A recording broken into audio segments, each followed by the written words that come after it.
Assalamualaikum warahmatullahi wabarakatuh. Khabar semua, salam sejahtera, salam satu Malaysia, Brunei, Singapura dan Indonesia. Okey, kalau tadi kita dah belajar tentang keseimbangan, balance dan imbalance, kali ini kita akan belajar sikit tentang bab supply zone and demand zone. Ini yang selalu kita lukis dekat MT4.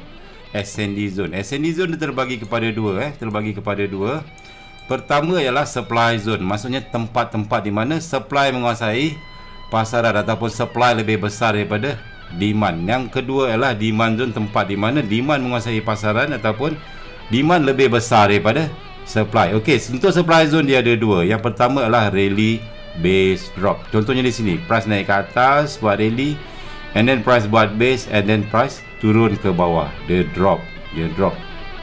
So zone yang atas, tempat dia atas ni, kita panggil dia rally base drop. Kalau saya tukar kepada MT4, kita tengok ada tak rally base drop. Yes, you ada rally base drop dekat sini. Let's suppose this is rally, price buat base, and then the drop ke bawah. So this is RBD.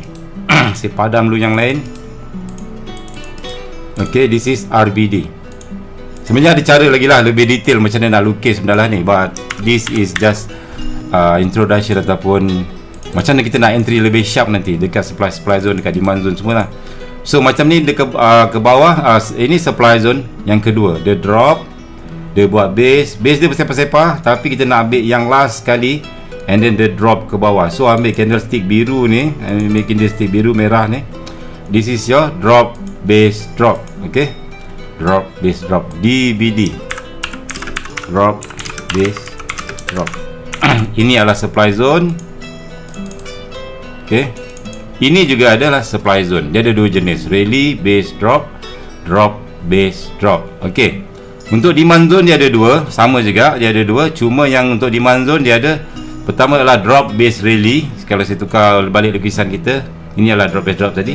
Untuk demand zone kita ada drop base rally, drop base rally, dan juga rally base rally, rally base rally. Kalau tukar kepada chart MT4, kita ada kat sini contoh, kita ada drop base rally, price naik ke atas. So this is your DBR, drop base rally. Drop base rally. Okey, dekat mana kita nak tandakan zone? Okey, kejap. Kita tengok lagi rally base rally. Rally base rally contohnya di sini.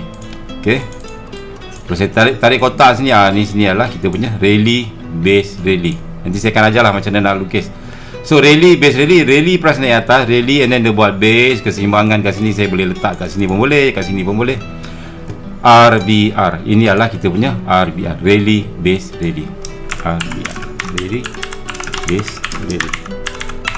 So inilah tempat-tempat supply zone dan juga tempat-tempat demand zone. Kita ada dua, simple, very simple. Supply, rally base drop dengan drop base drop. Kenapa nama dia supply? Sebab dekat sini price turun bawah, laju turun bawah, dia keluar daripada RBD. Maksudnya atas ni adalah supply. Kita dah belajar tadi bab berapa, siapa yang lebih kuat dia akan menang. So bila price supply lebih kuat daripada demand, price terjun ke bawah, maka ianya adalah supply zone. So ni namanya RBD, dan ini juga lah drop base drop, drop base drop, DBD. Yang buy pula bila price keluar daripada kawasan demand zone, dia buat drop base rally, nama dia drop base rally. Yang bila dia naik atas, rally base rally. So macam mana kita nak gunakan dekat kita punya entry MT4, nanti kita akan ajar, but dekat mana-mana yang penting. But the most untuk video ni saya nak ajar tentang decision. Apa itu decision which is very very penting. Okay, so let's suppose katakanlah you ada price bergerak. Kita dah belajar tadi tentang balance dan imbalance, keseimbangan dan ketidakseimbangan. Let's suppose katakanlah price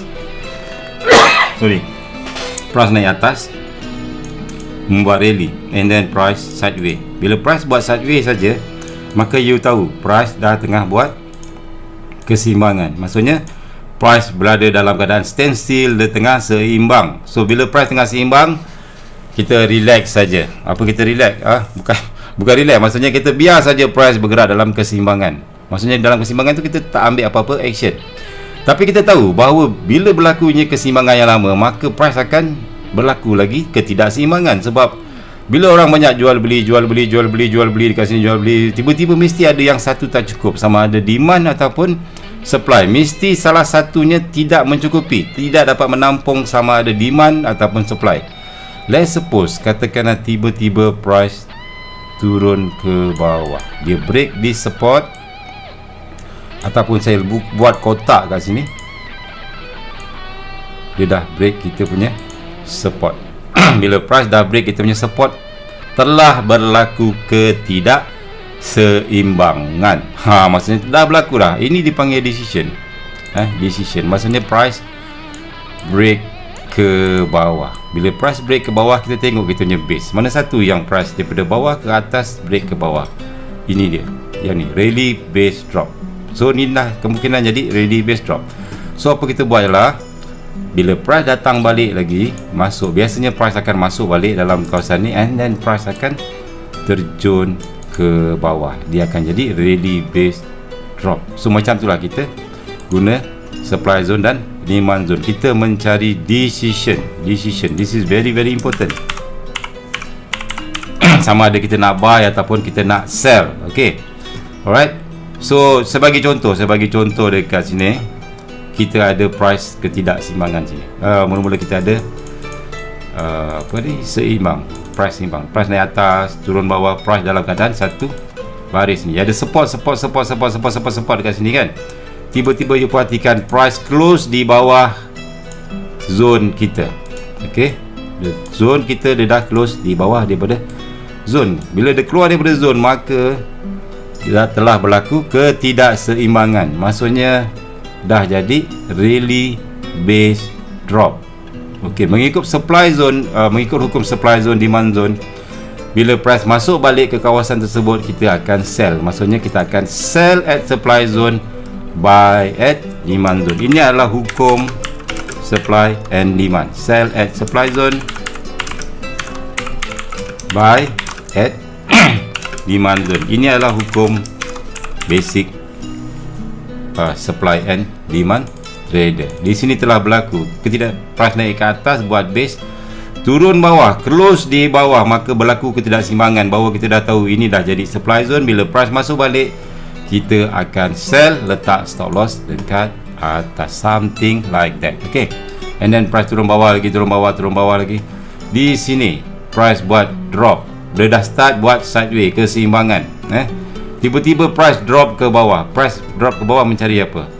Mencari demand zone. Drop base ready. Di sini drop base ready. So let's suppose katakanlah price naik kat sini, price sideways lagi. So apa kita buat lah, kita tunggu lagi dia break ke bawah, and then kita sell ke bawah. So follow je macam tu. Maksudnya di sini kita ada drop base rally. Bila price masuk ke bawah balik, kita buy.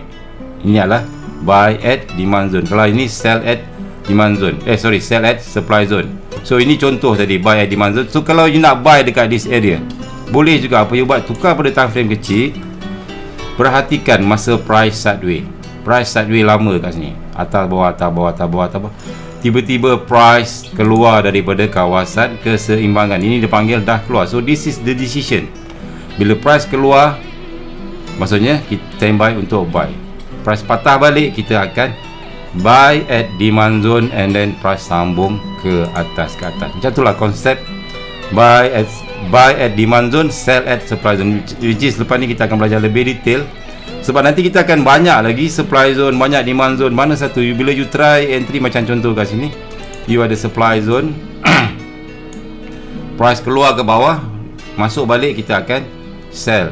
Okay, tetapi ada pula nanti yang bila the price dah sampai sini, dia sell pula kat sini, kena stop loss. So ramai yang akan confuse, ramai apa semua. Nanti kita akan belajar mana demand zone yang penting, mana supply zone yang penting, di mana you kena combinekan dengan support and resistance. Dari situlah akan datang setup king. I think that's it for today. Very simple video tentang supply zone dan demand zone. Just nak tahu saja, bukan kita nak entry ataupun kita, sebab entry nanti kita akan guna killer setup. Okay, killer setup, fake out campur dengan manipulation, campur QM, campur dengan king. Okay, begitu kembali bertemu kembali seterusnya. Assalamualaikum warahmatullahi wabarakatuh.